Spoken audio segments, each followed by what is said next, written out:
nek panjenengan niku abot kewajiban kudu iso natas talining katresnan rawe-rawe rantas malang-malang putung nadyan to kuwi wong tuwa kuwi sedulur nek pancen gawe ribet gawe sukertaning negara sampurnake singkirke menawi kula ngaten paman jane ya kaya bener apa pangandikamu ning kepiye nggonku tumandang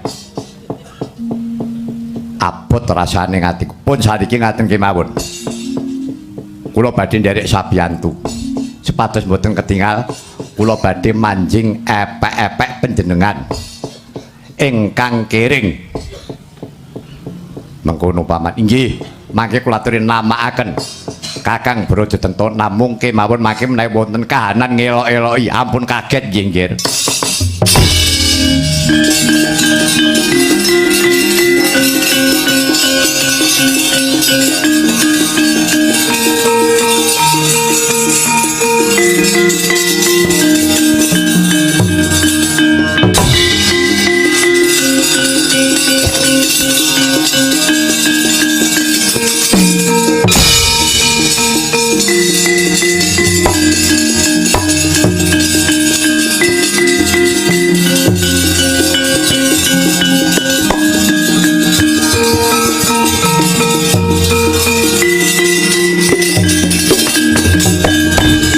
Alah dalah.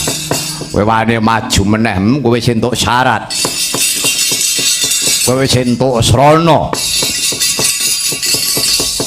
Paman Brodjotento jan-jan mono Gatotkaca ngeman karo kuwi. Ning pancen kowe ora kena tak eman. Ya aku kudu tegel, kudu wantala karo. Ayo maju para nyata.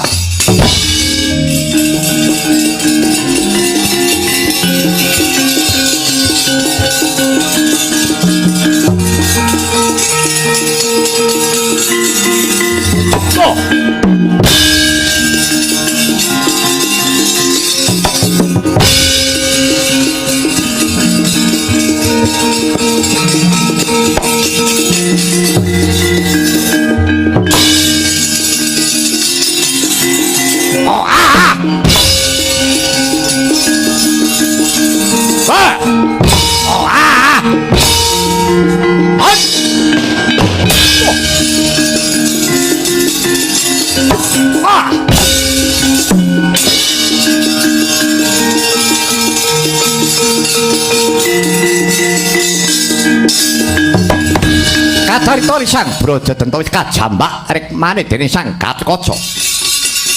Kedawan astanyura ingkang kiring ingkang wis kasusupan kawan Sang Brajamusti.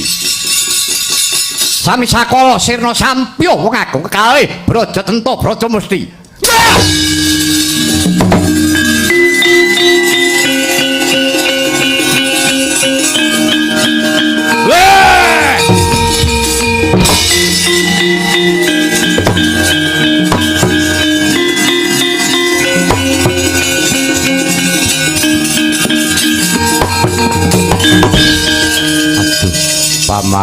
Paman sembahku paman Brajamusti paman Brodjotento Ranyana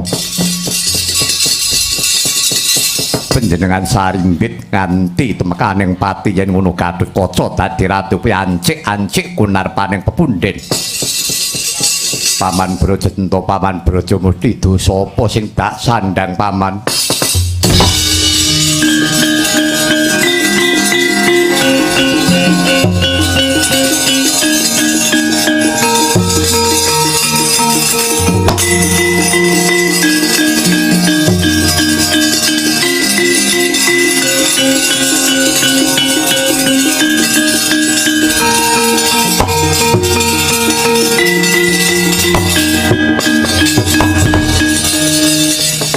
nggih Gatotkaca pun paman sakloron wis abadan sukma abadan kumara paman kula lepat paman kowe ora luput Gatotkaca pun paman sejatine paring pandadaran wong kepengin jumeneng ratu kuwi mau kudu sekti mandraguna pareng aku wis nyumurupi marang tandang kridamakur mangsa marem bombong rasane atiku Purhanira Gatotkaca kowe aja gelo kowe aja getun Kang paman sakloron Braja Denta Braja Musti kuwi dudu wong pringgondani aku iki dudu buta pringgondani aku iki kedadian saka kasektene swargi bapakku Prabu Tremboko nalika meguru kelawan Eyang Ratu Ngastina Prabu Pandhu Dewanata diparingi kasekten ingkang aran Aji Braja Denta lan Braja Musti.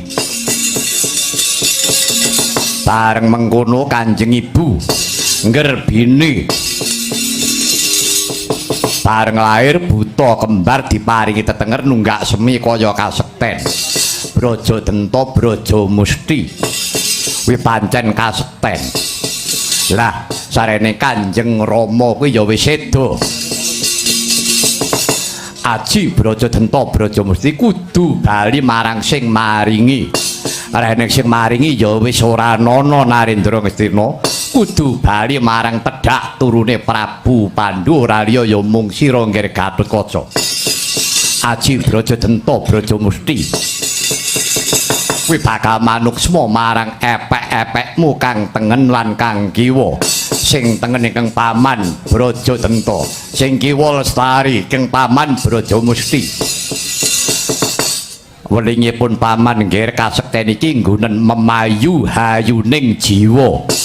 Kaping pindhone nggunen memayu hayuning kulawarga. Kaping telune nggunen memayu hayuning sasama. Kaping pati nggunen memayu hayuning dawana. Wis kene ulungna tanganmu kiwa tengen.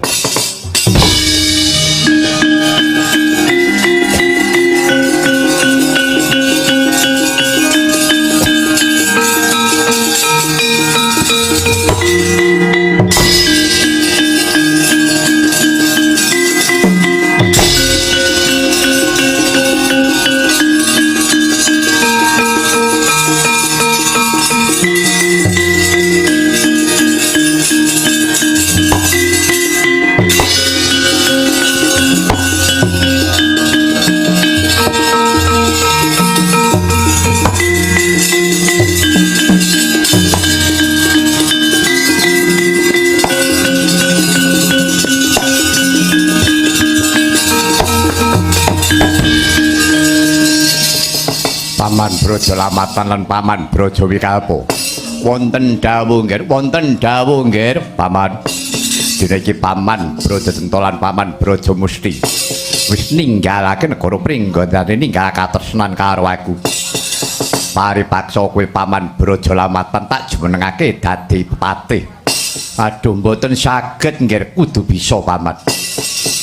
Bobote nggonku memundi kelawan pepundhenku ora ana liya Paman Braja Lamatan sing kudu minangka sesulih Paman Braja Denta. Kowe tak dadekake patih ana negara Pringgondani. Mekaten nggih iya. Dina iki tak paringi tetenger patih Braja Lamatan ya patih Prabakesa. Oh lah nggih matur nuwun. Paman golek ana iki mesti ana tuk sumbering dahuru. Sapa sing gawe ribet singkirna sedika, guys.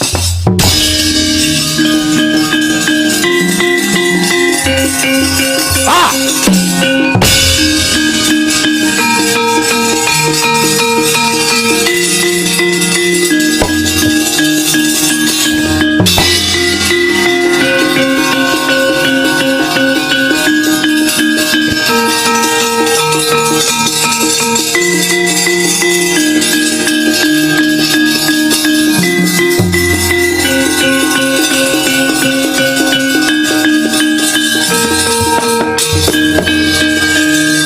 Braja sapa iki?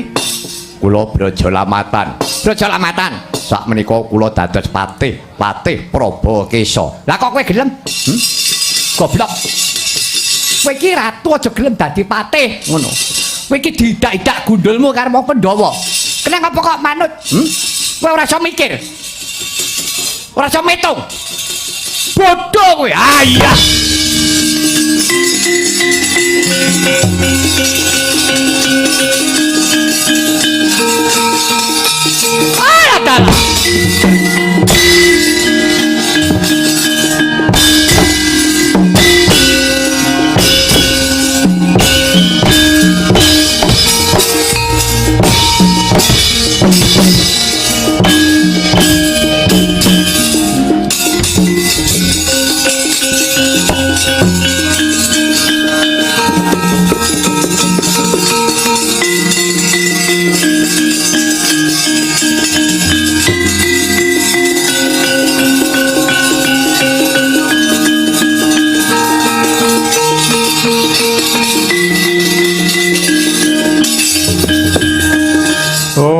ya tunggale iki asu.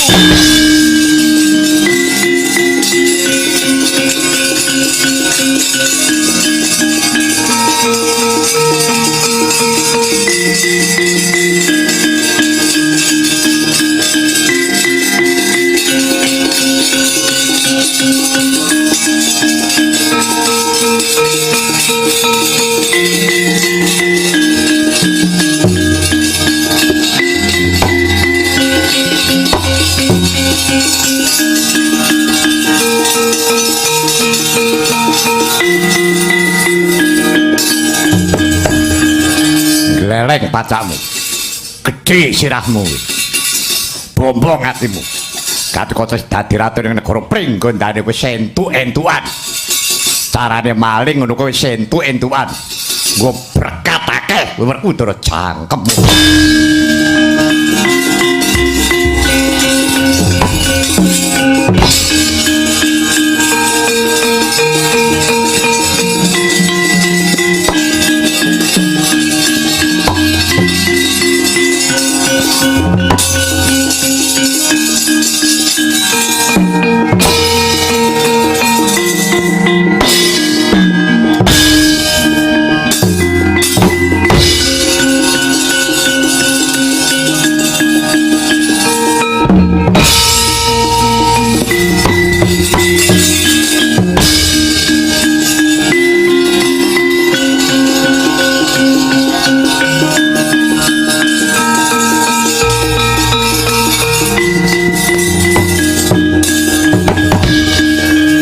Gusti kaya bocah cilik sampeyan niku.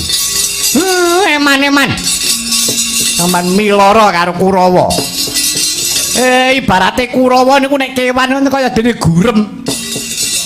Gurem niku kewane cilik. Ning pancen nggih gateli tenan. Gurem niku padha karo tengu. Mun nek gurem rupane putih, nek tengu rupane abang. Terus nek manggone teng cepitan. Tegatan melenting ngoten niku. Dikukur. Saru. Nek ora dikukur jane ya nganyelke. Pun kok mundur mawon.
Ndara Gatut Dewa Badraya iya.